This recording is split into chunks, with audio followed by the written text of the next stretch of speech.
ঋণ পরিশোধ করা ফরজ, কারণ শহীদকে আল্লাহ মাফ করবে না ঋণের বোঝা নিয়ে মারা গেলে।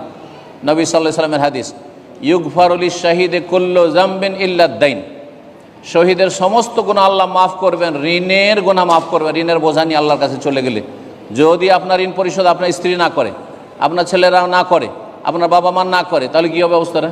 এই জন্য নিজের ঋণ নিজে পরিশোধ করে যান। আল্লাহ হেদায়েত দান করে সব লোকদেরকে যারা ঋণ নিচ্ছেন আর দিচ্ছেন না। জি, কঠিন অবস্থা। জি, টাকা পয়সা আছে, ঋণও আছে, হজে যেতে পারবেন, তার কাছে টাকা আছে এতটা যেটাতে ঋণ পরিশোধ করতে পারবে।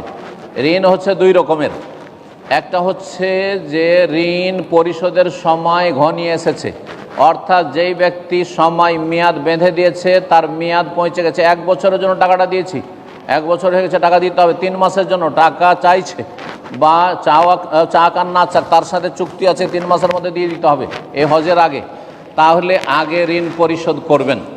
কিন্তু যদি দেখা যায় যে না, আমি 2 বছরের জন্য টাকা নিয়ে রেখেছি, প্রিয়জন আত্মীয় স্বজন অনেকে আছে, 2-3 বছর রাখো, অসুবিধা নেই, ভাই হজ করতে যেতে পারবো, তুমি তো টাকা পাবে, বলছে হজ করে আসো, অসুবিধা নেই, পরে দিও, তাহলে এইরকম ঋণগ্রস্ত ব্যক্তি হজ করতে পারবে, এইরকম ঋণগ্রস্ত ব্যক্তি হজ করতে পারবে।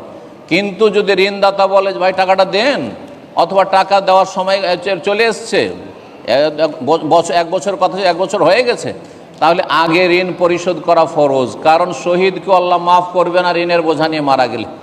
নবী সাল্লাল্লাহু আলাইহি ওয়াসাল্লামের হাদিস, ইউগফারু লিশ-শাহিদি কুল্লু যামবিন ইল্লাদ-দাইন, শহীদের সমস্ত গুনাহ আল্লাহ মাফ করবেন, ঋণের গুনাহ মাফ করবেন, ঋণের বোঝা নিয়ে আল্লাহর কাছে চলে গেলে। যদি আপনার ঋণ পরিশোধ আপনার স্ত্রী না করে, আপনার ছেলেরা না করে, আপনার বাবা মা না করে, তাহলে কী হবে অবস্থাটা? এই জন্য নিজের ঋণ নিজে পরিশোধ করে যান।